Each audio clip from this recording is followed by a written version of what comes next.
All right, today it's just the hepatitis B vaccine, so not too bad. You can stay right there in your lap.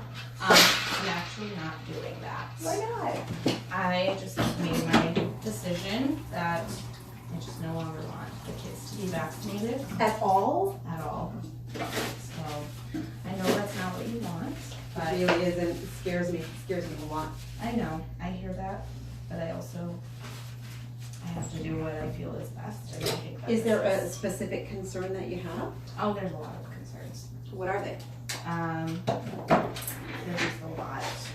I'm worried about just a lot.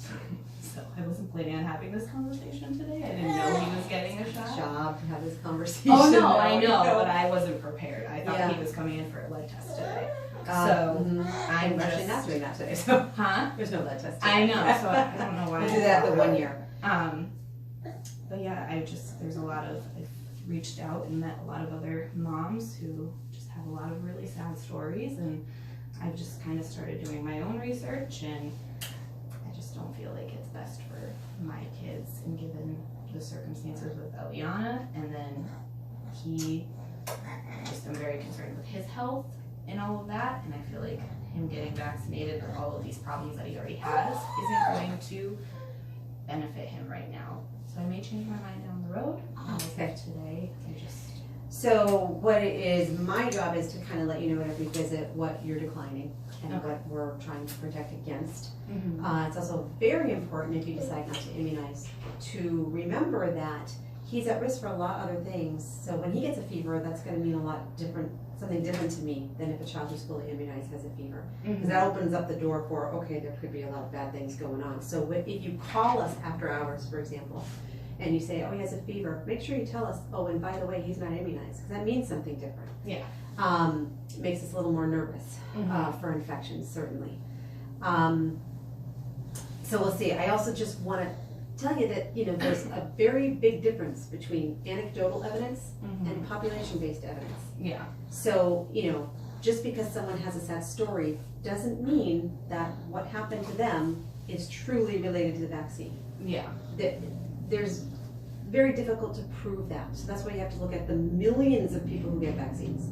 And also keep in mind in terms of autism, the study that was done in England years ago that supposedly linked autism to the measles, mumps, rubella vaccine was tainted, was funded by anti-vaccine lawyers, was every single person who authored that study retracted and said it was a bad study. And because of that study, children didn't get the MMR and many died from measles. So that study, pretend it never happened. Oh no, So it's out of the millions and millions and millions of people that get shots, overall, they're very safe. Yeah. In my mind. And I don't just talk the talk, all my kids are vaccinated. Yeah. Whatever we got, they got. Yeah, I'm sure. Continue to give it some thought. I will. Because to me, vaccines are modern miracles. And it scares me to death to have people not getting them. Okay. Because not only is it, and the other thing that gets me a little is, he'll probably be okay. But that's because I vaccinate my kids. And so we're protecting your kid because we're doing it. The more people that stop doing it, forget about it. It's going to go back to the old days where people are dying all the time. Yeah. And people now, you've never met someone who died of measles, mumps, rubella. If your neighbor died of that, you'd be saying, oh boy. You'd be hearing that sad story. You'd be hearing the sad story of the kid that got polio and is now limping for the rest of his life. Yeah. You'd be really feel bad for the mom whose child died of the mumps. Yeah. And you'd be saying, why can't we do something about that? So you've got to put it into perspective. Yeah. All right. Don't worry, I'm doing a lot of research, so. Be careful where you research though. Oh no, I know. The people who are on the committees for vaccines, they're pediatricians. Yeah. They are not people getting paid by vaccine companies. They're good people. They're my people. They're good people. They really want to do what's best for kids. Because trust me, when you look at all the people who are involved in pediatrics, they're on the low end of the salary spectrum. They are not doing anything for big bucks. Nothing. You are noisy, aren't you? He is. That's why I'm really like, I Well, the ear, nose, and throat doctors can take a look at his upper airway. Yeah. See if there's, and a lot of times, even if there are things going on with the upper airway, they usually are things that clear up with age. Dr. Salva mentioned the adenoids, so they can take a look at those too. Okay, yeah. Because that's what the doctor, I wish I could remember her name. I have it written down at home. Is it Ear, Nose, and Throat Associates in Springfield? It might be. There's Dr. Riley, but she hasn't been around that long. Jackie Riley.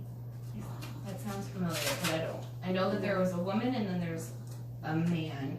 But Dr. Jacobs has been around forever. Maybe him, because he, like, 20 years ago or something. I don't know about that long.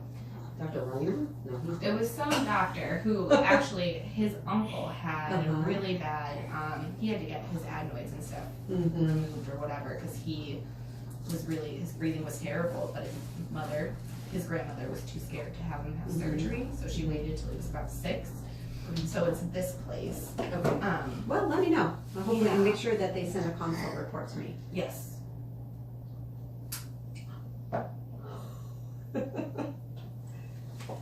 Alright, so you got a little diaper rash going on. What are you using for that? We ordered a whole box. I think I might have told you about this. The stuff that Bay State uses. Yeah. We ordered a whole Okay. box of like 24 things of them. So yeah, that's another thing that I don't understand why he keeps getting these rashes. I know it's summer. Do they go away? They do. They go away. And I Does he don't get really, rashes on the rest of his body or just the diaper area? just there. He gets a little bit of. Before it was really around his bum though, like when he was really little. Yeah, Now it's not more like- just kind of. It's not like This that. looks like a run-of-the-mill diaper rash. It Yeah. doesn't look anything different. He doesn't get the like flesh eating rashes anymore, thank God. But they still can be painful for him. So I won't wipe them. I'll stick them in the tub instead and let them get cleaned up that way.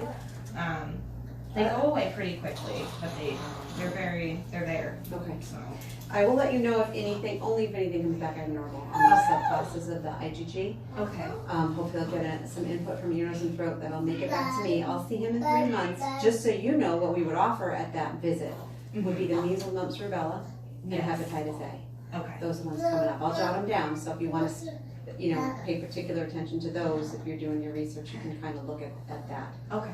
Sorry, and the chickenpox. So Okay. 3. Hepatitis A, measles, mumps, rubella, and chickenpox. So I'll put that in your the patient education stuff, Okay. so you know what to look for, and we'll talk about it again then. At that point, we'll do the lead and hemoglobin test. Okay. All right, if you could just fill that out for me, that would be great. I have another question. Eliana is now, I've been taking her, well, she just started today, I shouldn't say I've been taking her, to a chiropractor. And he had mentioned if I had asked if I'd ever had a heavy metal, like, test done on her.